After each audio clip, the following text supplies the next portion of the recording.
In today's video, I'm going to teach you how to refund a payment in practice better.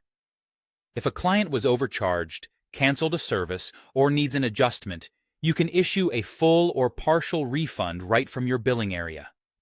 Before we start, make sure the payment you want to refund is tied to a paid invoice. Refunds are done at the invoice level.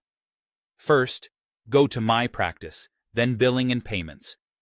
I recommend doing this on desktop so you can see the full list and use filters. In the list of invoices, confirm you're viewing paid invoices. You can use the search bar or filters to narrow by client, date, or amount, which helps you avoid refunding the wrong record. Next, find the exact paid invoice you want to refund. Double-check the client name, invoice number, and status.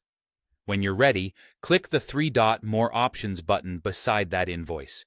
From the menu that opens, choose Refund. If you don't see the option, confirm the invoice is marked as paid and that you have permission to issue refunds. You'll land on the refund screen. Here, select the payment you want to refund. If the invoice was paid in multiple installments, you'll see each payment listed. Pick the specific one you're refunding. Enter the refund amount. You can refund the full payment or a partial amount. The system won't let you exceed what was originally paid. For partial refunds, think about how the remaining balance should look and whether the client will still owe anything. Optionally, add a note. Keep it clear and professional, like a brief explanation of why the refund was issued.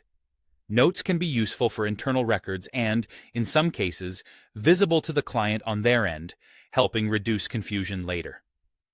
Before you submit, take a moment to review everything: the invoice, the payment selected, and the refund amount. Refunds generally return funds to the original payment method and may take a few business days to appear, depending on the processor. When everything looks correct, click Submit. Practice Better will process the refund and update the invoice accordingly. That's it. You've refunded a payment in Practice Better quickly and accurately.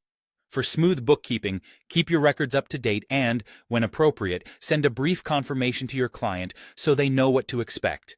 If you run into any issues, double-check invoice status and permissions, then contact support if needed. Thanks for watching, and I'll see you in the next tutorial.